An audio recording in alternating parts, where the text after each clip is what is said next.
వస్తాడా?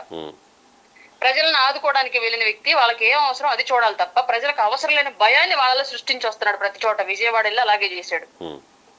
ఇప్పుడు పిఠాపురం కూడా అందుకే వెళ్తున్నాడా? నంబర్ 2 ఇంకోటి మీద ఇందాక అన్నారు చంద్రబాబు నాయుడు గారిని అదే పవన్ కళ్యాణ్ గారిని ఏమైనా విమర్శిస్తారా అని చెప్పేసి. గతంలో విమర్శించినందుకు ఆయన వేసిన ఎత్తుకి చిత్తైపోయి గొక్కెట్టేడుతో ప్రెస్ ముందు చేర్చాడు. సీఎం స్థాయి నుంచి నడి రోడ్లోకి వచ్చి విపక్షంగా మిగిలిపోయి ప్రతిపక్షం కూడా లేకుండా. ఆయనకి గనక కనువిప్పు కలిగి ఉంటే అతను ఓటమి కారణాలు తెలుసుకోగలిగి ఉంటే జ్ఞానోదయం అయినటువంటి రాజకీయ నాయకుడిగా పరిణతి కనుక చెంది ఉంటే ఇవాళ ఒక్క మాట కూడా పవన్ కళ్యాణ్ గారిని నోరెత్తి మాట్లాడు నాకు తెలిసినంత వరకు. అయినా సరే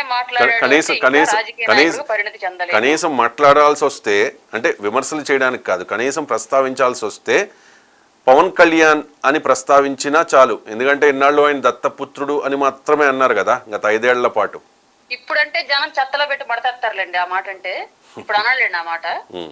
కానీ రాజకీయంగా విమర్శ చేస్తే మేము తీసుకుంటాం సార్, తప్పులేదు. ఇప్పుడు ఒక ఏరియా ఎఫెక్టెడ్ అయినప్పుడు అక్కడికి వెళ్ళిన నాయకుడు ఎవడైనా సరే అక్కడ అధికారంలో ఉన్న వాళ్ళని విమర్శిస్తారు. అది రాజకీయం యొక్క ధర్మం. అలా విమర్శనాత్మకంగా అతను చేసే భాష ఉంటే పర్లేదు, మేము మాకు అబ్జెక్షన్ ఏమీ లేదు. కాకుండా బురద వెళ్లే విధంగా ప్రజల్ని భయభ్రాంతులకు గురి చేసే విధంగా ప్రజలకు పైసా కూడా ఉపయోగకరం కాని విధంగా కనుక ఉంటే మాత్రం ఇంకా రాజకీయాల్లో అతడు జగన్మోహన్ రెడ్డి అనే వ్యక్తి అనవసరం అన్న విషయం ఆయన గ్రహించుకోవాల్సి వచ్చింది. ఇప్పుడు ఈ విపత్తుకి కారణం గత ప్రభుత్వ వైఫల్యాలే అని చెప్తూ ఉన్నారు కదా. నాకు తెలిసి ఇప్పటి వరకు ఈ ఏలేరు అండ్ బుడమేరు ఈ 2 విపత్తుల వల్ల జరిగిన నష్టం 10,000 కోట్లకు పైనే. అంటే మరి జగన్మోహన్ రెడ్డి ఇవ్వాలా అంటే జగన్మోహన్ రెడ్డి ఇవ్వక్కర్లా, ప్రభుత్వం అనేది కంటిన్యూషన్. ఆ ప్రభుత్వ తప్పిదం అయ్యి ఉండవచ్చు.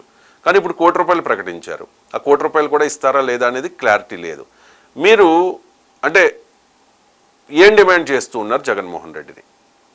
సార్ మేము జగన్మోహన్ రెడ్డిని డిమాండ్ ఏమి చేయట్లేదు సార్. ఒక ఇంతకు ముందు అతను ముఖ్యమంత్రి అయ్యాడు అంటే ఈ రాష్ట్ర ప్రజలు పెట్టిన భిక్ష. వాళ్ళ నాన్న హైదరాబాద్ లో నాకు ఉన్న ఇల్లు కూడా అమ్ముకొని నేను రాజకీయాల్లో వచ్చాను అని చెప్పేసి ఎలక్షన్ అఫిడవిట్ లో మొట్టమొదటిగా నమోదు పరిచాడు. అతని దగ్గర ఉన్నటువంటి ఆస్తి 57 లక్షలు అని. అట్లాంటి రాజశేఖర్ రెడ్డి ముఖ్యమంత్రిగా ఉన్న టైంలో జగన్మోహన్ రెడ్డి 1000 కోట్లకు అధిపతులు అయ్యారు అంటే ఈ ప్రజలు పెట్టిన భిక్ష. ఈ ప్రజలు పెట్టిన భిక్షని ఆ ప్రజలు ఆకలితో అలవటిస్తున్నప్పుడు ప్రభుత్వానికి సహకరించాలి, లేదా స్వచ్ఛందంగా మీరైనా సరే పెద్ద మొత్తంలో వాళ్ళకి సహాయ సహకారాలు అందించాలి. రైట్. చిన్న చిన్న పిల్లలు వాళ్ళ కిటీ బ్యాంక్ లో ఉన్న డబ్బులు ఇస్తూ ఉన్నారండి. చాలా మంది ఎంప్లాయీస్ ఒక రోజు జీతం ఇస్తూ ఉన్నారు, డొనేట్ చేస్తూ ఉన్నారు. సార్ ఎవరి దాకా ఎందుకు సార్, అతి సామాన్యురాల్ని బిలో మిడిల్ క్లాస్ పావర్టీ దగ్గరగా ఉన్న వ్యక్తిని నేనే నిత్యావసరాలు పంచడానికి వెళ్తే ₹1,00,000 ఖర్చు అయినాయి సార్. అప్పు చేసి మరీ తీసుకెళ్ళాను, నేను ఏదో ఒకటి చెయ్యాలి వాళ్ళకి అని.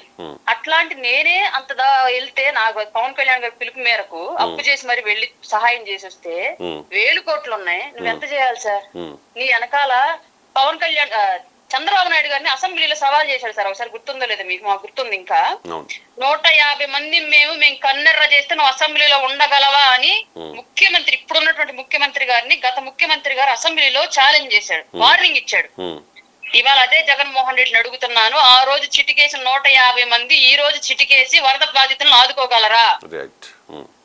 ఆ రోజు ప్రజల సొమ్ము తిని మీరు అసెంబ్లీలో కూర్చొని నిద్రలో పోయిన మీ నాయకత్వం అంతా ఇవాళ నిద్రపోవడానికి కూడా కడుపులో పేగులు ఆకలితో అలమటిస్తూ ఉంటే కంటి మీద కునుకు లేకుండా బాధపడుతున్నటువంటి బెజవాడ వాసుల్ని మీ 151 మంది ఆదుకోగలరా? ప్రభుత్వానికి అదే చంద్రబాబు నాయుడు గారికి చిటికేసి వాళ్ళు చెప్పగలరా, ఇదిగో నా 150 మంది ఇంత ఫండ్ ఇస్తున్నాం గవర్నమెంట్ కి, నువ్వు చేయలేకపోయో నేను చేస్తున్నా అని ఇవాళ చిటికేసి ఛాలెంజ్ చేయగలరా జగన్? డిమాండ్. ఎందుకంటే ప్రభుత్వం ఏం చేయాలో అంత చేస్తుంది, దానికి మించి జన సైనికులు ఎంత చేస్తూ ఉన్నారు. దాని తర్వాత టీడీపీ నాయకులు చాలామంది సపోర్ట్ చేశారు. కూటమి రావాలి ఆంధ్రప్రదేశ్లో, ఈ జగన్ అనే నియంత పోవాలి అని కోరుకున్న వాళ్ళందరూ కూడా ఇప్పుడు వరద బాధితులకు బాసటగా నిలుస్తూ ఉన్నారు. మీరు చెప్పింది కరెక్ట్ పాయింట్. 175 మంది మేము సింగిల్గా పోటీ చేస్తున్నాం అని చెప్పి ఓపెన్గా మాట్లాడుకోవాలంటే ఒక్కొక్క నియోజకవర్గంలో 25 నుంచి 50 కోట్లు కదా. ఇప్పుడు ఆ పోటీ చేసిన వాళ్ళు ఎమ్మెల్సీలు, రాజ్యసభ సభ్యులు, ఇంక్లూడింగ్ జగన్మోహన్ రెడ్డి, వీళ్ళంతా కలిసి కూర్చున్నా జస్ట్ వాళ్ళు ఇవ్వాలి అనుకుంటే ఒక 100 కోట్ల రూపాయలు ఇవ్వడం అనేది చాలా చిన్న విషయం వాళ్ళకి. కానీ కోటి ప్రకటించారా? కోటి కూడా ఇవ్వట్లా ఇప్పుడు. నేను ఒకటే అడుగుతున్నానండి జగన్మోహన్ రెడ్డి గారు, ఆ రోజు అసెంబ్లీలో చంద్రబాబు నాయుడు గారిని చూసి చిట్టికేసిన నువ్వు నీ 150 మంది ఈ రోజు చిటికేయండి బెజవాడ నాది కూడా అంటున్నాను. ఈ రోజు కూడా చంద్రబాబు నాయుడు